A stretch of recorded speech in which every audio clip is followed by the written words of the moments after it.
Good morning, students. I am Dr. Preeti Gupta, Associate Professor, Department of Zoology. Today, we are going to study about canal system in sponges. आज हम sponges के canal system के बारे में पढ़ने जा रहे हैं. Canal system या नाल तंत्र को एक्वीफेरस सिस्टम भी कहा जाता है. यह स्पॉन्जेस का एक बहुत ही डिस्टिंग्विशिंग फीचर है. स्पॉन्जेस में बॉडी में बहुत सारे छिद्र पाए जाते हैं जिन्हें हम ऑस्टिया कहते हैं और ये ऑस्टिया अंदर की तरफ एक कैनाल सिस्टम से नाल तंत्र से जुड़े रहते हैं जिससे कि पानी का जो फ्लो है वाटर करंट की एक धार बनी रहती है स्पॉन्जेस की बॉडी के अंदर.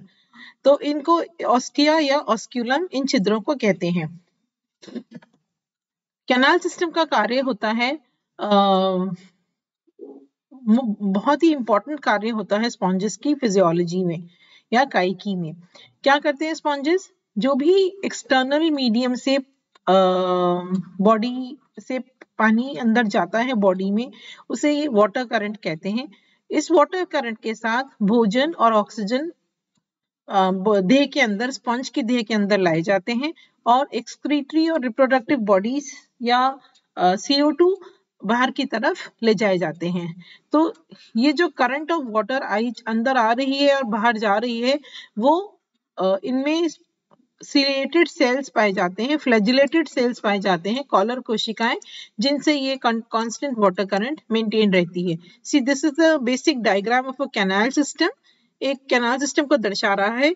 इसमें ये ऑस्टिया हैं, न्यूमरस छिद्र हैं जिन्हें हम ऑस्टिया या ऑस्क्यूलम डर्मल ऑस्टिया कहते हैं और ये मुख जैसी एक मेजर ओपनिंग होती है जिसे ऑस्क्यूलम कहते हैं. तो ऑस्टिया के थ्रू जो वाटर अंदर आता है और ऑस्क्यूलम के बाहर निकल जाता है और ये जो कोवेनोसाइट्स हैं ये इसके फ्लैजिलेटेड सेल्स होते हैं जो कि वाटर करंट को अंदर लाते हैं और बाहर की ओर धकेलते हैं. और इस जल की धारा के साथ ही भोजन और ऑक्सीजन अंदर आता है और जल की धारा के साथ ही CO2 वेस्ट मटेरियल और रिप्रोडक्टिव ऑर्गन स्पर्म या ओवा बाहर चले जाते हैं. तीन तरह के नाल तंत्र पाए जाते हैं स्पॉन्जेस में. Canal system is of 3 types. पहला एस्कॉन टाइप जैसा कि ल्यूकोसोलेनियम में पाया जाता है. साइकॉन टाइप स्काइफा में पाया जाता है और ल्यूकॉन टाइप 3 फर्दर उसमें डिवाइडेड है. यूरिफाइलस टाइप, एफोडल टाइप, डिप्लॉयडल टाइप और रेगॉन टाइप. तो इसके अलग अलग एग्जाम्पल है. यूरिफाइलस का है प्लेकेना, एफोडल का जियोडिया, डिप्लॉयडल का स्पॉन्जिला, रेगॉन का डेमोस्पॉन्जिया लार्वा जो कि सिर्फ लार्वल फॉर्म में पाया जाता है, एडल्ट में नहीं पाया जाता रेगन टाइप. तो सबसे पहले सिंपलेस्ट देख लेते हैं स्किन टाइप. स्किन टाइप सबसे सरल प्रकार का नाल तंत्र होता है. इसका एग्जाम्पल है लिकोसोलेनिया. इसमें जो बहुत सारे छिद्र होते हैं या इनकरेंट पोर्स होते हैं दैट इज ऑस्टिया. इनसे अंदर इंटरसेल्यूलर स्पेसेस में ट्यूब जैसे सेल्स पाए जाते हैं जिन्हें हम प्रोसोसाइट्स कहते हैं और ये प्रोसोसाइट्स फिर रेडियली मेसेनकाइम में एक्सटेंड होके फिर स्पॉन्जोसील में खुल जाते हैं. इसको हम आगे चित्र के द्वारा अच्छे से समझ लेंगे. स्पॉन्जोसील जो होती है स्किन्स में स्कनर टाइप ऑफ कैनाल सिस्टम में बड़ी, स्पेशियस और सेंट्रल में पाई जाती है, बीच में मध्य में पाई जाती है. इसके चारों ओर फ्लैजिला के साइड्स में सेल्स पाए जाते हैं जिन्हें हम कॉलर कोशिकाएं कहते हैं और ये कशाप युक्त होती हैं या कोवेनोसाइट्स कहते हैं. और कोवेनोसाइट्स का ही जो फ्लैजिलास है उनका फंक्शन होता है कि पानी को अंदर की तरफ लाती हैं और बाहर धकेलने का भी कार्य ये फ्लैजिलेटेड कॉलर सेल्स करते हैं. बाहर ये खुलते हैं. ऑस्क्यूलम से एक छोटी सी ओपनिंग होती है, narrow circular opening, osculum. Osculum distal free and पे खुलती है या स्थित होती है और इसमें मोनोएक्सॉन कंटिकाएं या स्पिक्यूल्स पाए जाते हैं. ये एस्कॉन टाइप का simplest type of canal system चित्र है. इसमें आप देखिए ये ऑस्टिया हैं, खूब सारे छिद्र हैं और ये जो ब्लैक से दिखाया गया है ये कोवेनोसाइट्स हैं. मैंने भी आपको बताया पक्षमा कशाप पाए जाते हैं दैट इज फ्लैजिला और ये स्पॉन्जोसील है, चौड़ी, नैरो, स्पेशियस स्पॉन्जोसील है और बाहर की तरफ ये ऑस्क्यूलम द्वारा खुलती है। ये अगेन थोड़ा और मॉडिफाइड डायग्राम है जहाँ पे आपको दिख रहे हैं ये छिद्र जिन्हें हम डर्मल ऑस्टिया कहते हैं। फिर ये जो पिंक कलर की लाइनिंग दिख रही है इसे पिनेकोडर्म कहते हैं और ये अंदर येलो लाइनिंग है क्वेनोडर्म। और क्वेनोडर्म के अंदर ये जो सेल्स हैं येलो कलर के ये इसमें आप फ्लैजिला देख सकते हैं तो ये फ्लैजिलेटेड सेल्स हैं। और क्वेनोडर्म और पिनेकोडर्म के बीच की पिंक कलर की जो एरिया है इसको हम मेसेनकाइम कहते हैं। तो इस तरह से आप समझ सकते हैं कि outer layer pinacoderm inner layer choanoderm दोनों के बीच की अवस्था स्पेस को मेसेनकाइम और ये फ्लैजिलेटेड सेल्स है। पानी यहाँ से अंदर आता है ऑस्टिया के माध्यम से और अपने साथ फूड और ऑक्सीजन लेके आता है और फ्लैजिला जो है करंट को अंदर लाते हैं और CO2 वेस्ट मटेरियल और गोनाड्स के ओवा और स्पर्म आउटगोइंग पानी के साथ बाहर भेज दिए जाते हैं। So, ये course of water current in ascon type है यानी किस तरह से पानी की दिशा होती है पानी के बहाव की।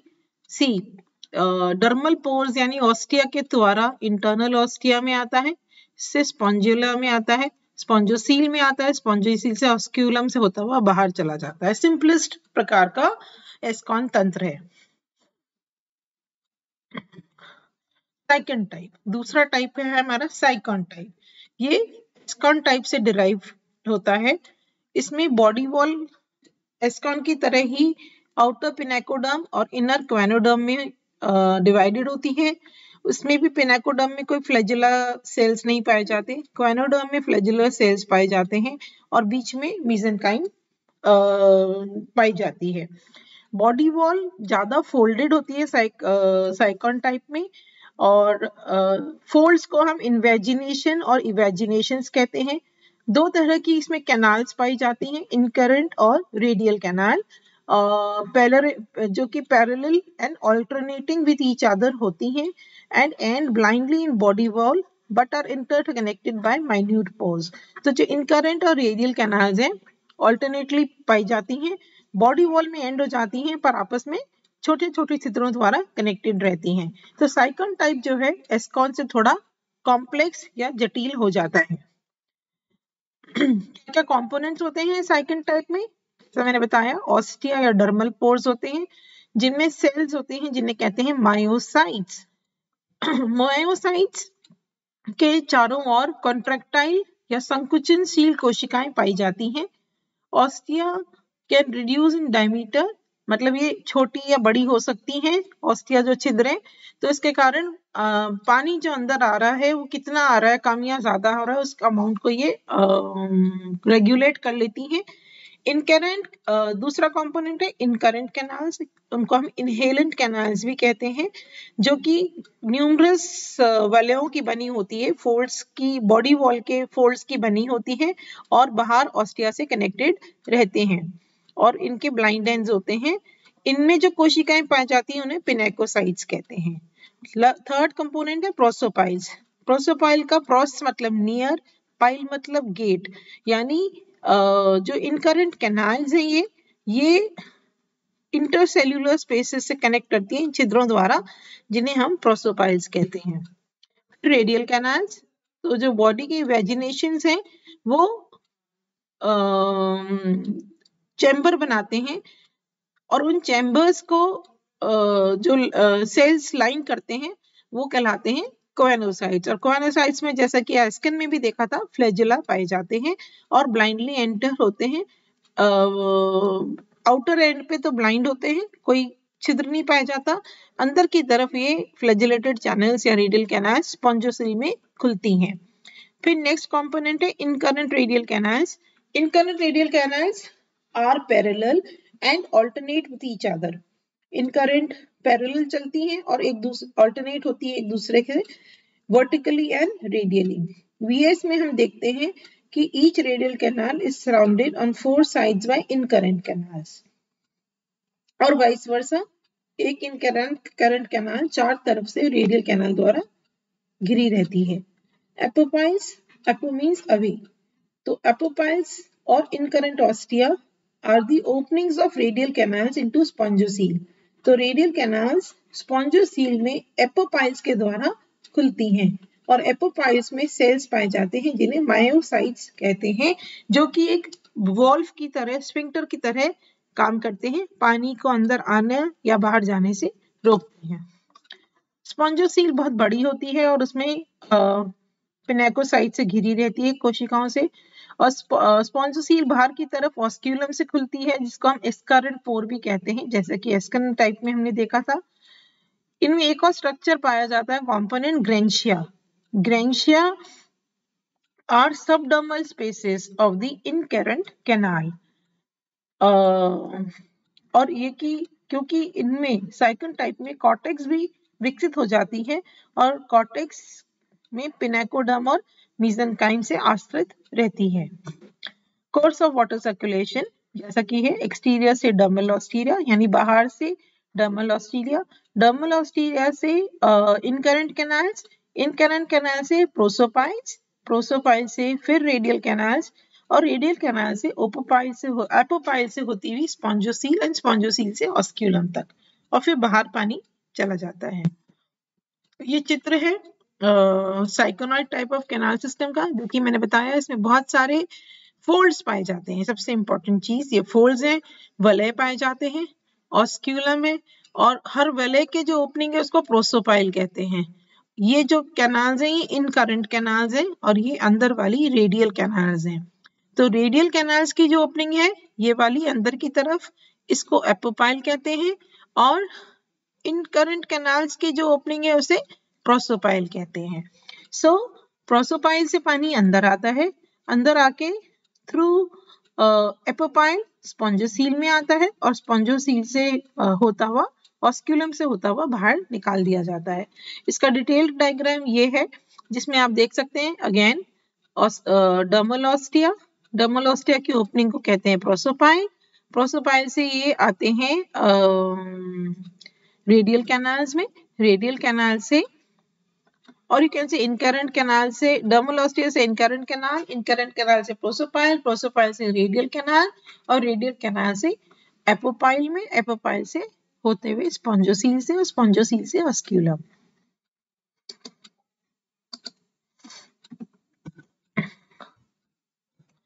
ल्यूकन टाइप ऑफ कैनाल सिस्टम जो हमारा तीसरे प्रकार का है। ल्यूकन टाइप में फर्दर फोल्डिंग हो जाती है बॉडी वॉल की और मोर कॉम्प्लेक्स हो जाता है कैनाल सिस्टम। इसमें रेडियल सिमेट्री गायब हो जाती है, कैनाल सिस्टम बहुत इरेगुलर हो जाता है। रेडियल कैनाल जो कि पहले वलय के रूप में थी अब चैम्बर्स या कोष्ठकों में बदल जाती है, जिनमें की फ्लैजिला पाए जाते हैं और कोवेनोसाइट कोशिकाएं पाई जाती हैं, और बाकी सब स्पेसिस में पिनेकोसाइट कोशिकाएं पाई जाती हैं। इनमें इनकरेंट के साथ साथ एक्सकरेंट कैनाल्स भी डेवलप हो जाती हैं और स्पॉन्जोसील मतलब श्रिंक हो जाती है। एक्सकरेंट कैनाल्स क्यों डेवलप होती है? क्योंकि स्पॉन्जोसील श्रिंक हो जाती है और डिवाइड हो जाती है और डिसअपियर हो जाती है। तो इसका ल्यूकॉन टाइप में ये वो रहता है course of water circulation. Ingressing water dermal ostia से इनकरेंट कैनाल में आता है। इनकरेंट कैनाल में किससे आता है? प्रोसोपाइल के थ्रू। प्रोसोपाइल से ये फ्लैजिलेटेड चैम्बर्स में आता है और फ्लैजिलेटेड चैम्बर्स से होता हुआ में एपोपाइल से होता हुआ एक्सकरेंट कैनाल में जाता है और एक्सकरेंट कैनाल से ये ऑस्क्यूलम से होता हुआ बाहर पानी चला जाता है। तो ये इसका पानी का फ्लो रहता है चैनल्स में। अब हम अलग अलग तरह के इवोल्यूशनरी पैटर्न के हिसाब से ल्यूकॉन टाइप के प्रकार देख लेते हैं। पहला है यूरिफाइलस टाइप। यूरिफाइलस टाइप सबसे प्रिमिटिव और सिंपल प्रकार का leucon type of canal system होता है। इनमें जो फ्लैजिलेटेड चैम्बर्स या फ्लैजिलेटेड कक्ष होते हैं वो बाहर एक्सकरेंट कैनाल से कम्युनिकेट करते हैं थ्रू होल्स या apertures called as apopyles. Apopyles के थ्रू जो छिद्र हैं, एपोपाइल छिद्र के द्वारा बाहर फ्लैजिलेटेड कोष्ठ कम्युनिकेट करते हैं। इसका एग्जांपल है प्लेकेना। एफोडल टाइप में एपोपाइल जो है is drawn out as a narrow canal, मतलब एपोपाइल जो है छिद्र के रूप में नहीं होता, एक कैनाल के रूप में होता है, नाल के रूप में होता है, जिसे एफोडस कहते हैं। इसका एग्जाम्पल है जियोडिया। तो इसका क्या कोर्स ऑफ वाटर रहता है, इनग्रेसिंग वाटर किसमें आता है, डर्मल ऑस्टिया में, डर्मल ऑस्टिया से इनकरेंट कैनाल में, प्रोसोपाइल में, प्रोसोपाइल से फ्लैजिलेटेड चैम्बर में। अब यहाँ पे एपोपाइल ना होके एफोडस हो गया, बिकॉज वो कैनाल जैसा हो गया है, और एफोडस से एक्सकरेंट कैनाल में, और फिर उसके बाद ऑस्क्यूलम में, और फिर बाहर चला जाता है पानी। ये ल्यूकॉन टाइप के कैनाल सिस्टम है। सिंपल दिख रहा है कि इसके फ्लैजिलेटेड चैम्बर्स हैं, इनकरेंट कैनाल है, ऑस्टिया है, पानी बाहर जा रहा है। ये एपोपाइल्स हैं, ये एक्सकरेंट कैनाल्स हैं। So this is a simplified diagram of a leucon type of canal system in sponges. पर ये आप देखिए कॉम्प्लिकेटेड हो गया, बहुत सारे हो गए हैं, मतलब 1 2 3 इनके इन्वेजिनेशंस दिख रहे हैं। थर्ड है डिफॉइडल टाइप, डिप्लॉडल टाइप। डिप्लॉडल टाइप में एफोडस के साथ प्रोसोडस भी आ जाता है, दैट इज प्रोसोपाइल भी एक ट्यूब लाइक स्ट्रक्चर में मॉडिफाई हो जाता है, जिसे प्रोसोडस कहते हैं। इसका एग्जांपल है स्पॉन्जिला। अगेन हम अगर इसको देखें तो जो वाटर है वो डर्मल ऑस्टिया से होता हुआ इनकरेंट कैनाल में आता है, उसके बाद प्रोसोडस में आता है।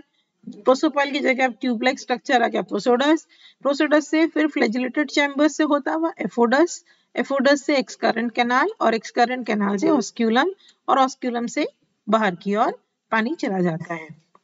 तो ल्यूकॉन टाइप में ये कोर्स ऑफ वो रहता है, एक्सटीरियर से डर्मल ऑस्टिया, डर्मल ऑस्टिया से सबडर्मल स्पेसेस या इनकरेंट कैनाल से होता हुआ प्रोसोडस, अगर प्रोसोपाइल है, या प्रोसोडस, प्रोसोडस से होता हुआ प्रोसोपाइल्स, या खाली सीधा प्रोसोडस से फ्लैजिलेटेड चैम्बर्स, एपोपाइल या एफोडस से होता हुआ एक्सकरेंट कैनाल्स, एक्सकरेंट कैनाल से होता हुआ लार्जर कैनाल्स यानी बड़ी कैनाल्स में, फिर ऑस्क्यूलम से बाहर पानी चला जाता है। ये कांस्टेंट इसका flow of water leucon type of canal system में रहता है। इसमें leucon site of canal system with aphodal chambers.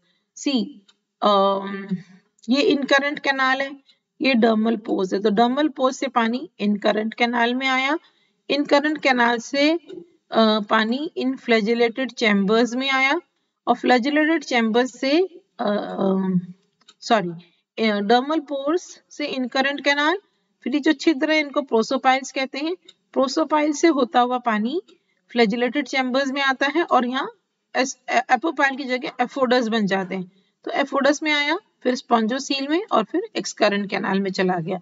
जहाँ प्रोसोडस भी बन गए हैं वहां पे क्या होगा कि ये डर्मल पोर है, फिर ये इसकी इनकरेंट कैनाल है, इनकरेंट कैनाल से प्रोसोडस से होता हुआ फ्लैजिलेटेड चैम्बर्स से, फिर एफोडस से होता हुआ स्पॉन्जोसील में, और फिर एक्सकरेंट कैनाल में। तो ये दोनों with aphodal chambers and with diplodal chambers. ये अगेन वही डायग्राम है कैनाल सिस्टम का कि प्रोसोपाइल है, सी डर्मल ऑस्टिया है, फिर ये इनकरेंट कैनाल है, फिर ये फ्लैजिलेटेड चैम्बर्स हैं, फ्लैजिलेटेड चैम्बर्स में प्रोसोपाइल से पानी अंदर आया, फिर ये एपोपाइल है, एपोपाइल से होता हुआ ये स्पॉन्जोसील में आता है और ऑस्क्यूलम से बाहर चला जाता है। रेगन टाइप, रेगन टाइप जो है ये मैंने आपको पहले जब आउटलाइन पढ़ा रही थी तब बताया था कि लार्वल फॉर्म में ही पाया जाता है, स्पॉन्जिला के डेमोस्पॉन्जे के सदस्य रेगन में पाया जाता है, और इसका ब्रॉड बेस होता है और कॉनिकल आकार होता है। इनमें मीजेनकाइमल सबडर्मल स्पेसेस बहुत ज्यादा ग्रो हो जाती हैं और बॉडी वॉल का निर्माण करती हैं। इसमें भी एक्सटीरियर से पानी ऑस्टिया से, सबडर्मल स्पेस से होता हुआ incurrent canal, prosopyle, flagellated chambers, apopyle, excurrent canal, spongocoel और ऑस्क्यूलम से होता हुआ बाहर आ जाता है। ये रेगन लार्वा का वीएस है, इसमें लार्वल फॉर्म में रेगन सिस्टम का वो दिखाया गया है। सी ये फ्लैजिलेटेड चैम्बर्स है, ऑस्टिया प्रोसोपाइल के थ्रू पानी फ्लैजिलेटेड चैम्बर्स में आता है और एपोपाइल के थ्रू स्पॉन्जोसील में आता है, स्पॉन्जोसील से ये ऑस्क्यूलम द्वारा बाहर निकाल दिया जाता है। तो अगर हम कंपैरिजन करें चारों प्रकार के कैनाल सिस्टम्स का तो देख लेते हैं। एस्केनॉइड, साइकोनॉइड, ल्यूकोनॉइड और रेगॉन टाइप। एस्केनॉइड टाइप की जो वॉल है, देह भित्ति है, वो सिंपल होती है, इसमें इवेजिनेटेड होती है और रेडियल और इनकरेंट कैनाल पाई जाती है साइकोनॉइड में। ल्यूकोनॉइड में बहुत इरेगुलर और टेढ़ी मेढ़ी होती है। रेगॉन में क्योंकि लार्वा में होती है तो बहुत सरल प्रकार की होती है। सिमिलरली मीजेनकाइम एस्केनॉइड में अनुपस्थित होती है, साइकोनॉइड में मोटी होती है और पोरोसाइट्स कम पाए जाते हैं, जबकि ल्यूकोनाइड में इरेगुलर मीसेंकाइम होती है और बहुत सारी सबडर्मल स्पेसेस या पाए जाते हैं। और रेगन में भी मोटी होती है और इनकरेंट कैनाल्स और सबडर्मल स्पेसेस पाई जाती हैं। क्वेनोसाइट्स जो कोशिकाएं हैं स्पॉन्जोसील को लाइन करते हैं या स्पॉन्जोसील को घेरे रहते हैं एस्केनॉइड टाइप में। क्वेनोसाइट्स साइकोनॉइड में खाली रेडियल कैनाल्स में पाए जाते हैं। ल्यूकोनॉइड टाइप में फ्लैजिलेटेड चैम्बर्स में क्वेनोसाइट्स पाए जाते हैं और रेगन टाइप में भी फ्लैजिलेटेड चैम्बर्स में ही क्वेनोसाइट कोशिकाएं पाई जाती हैं। स्पॉन्जोसील सब में बहुत स्पेशियस होती है, सिर्फ ल्यूकोनॉइड टाइप में क्योंकि डिविजन्स हो जाते हैं तो ये डिवाइडेड होती है और ऑब्लिटरेटेड होती है, यानी क्लियर नहीं होती, मतलब गायब सी होती है, डिसअपियर्ड होती है। So these are the few assignment questions which I have given you on WhatsApp group also. Kindly go through them and try and solve them. Thank you.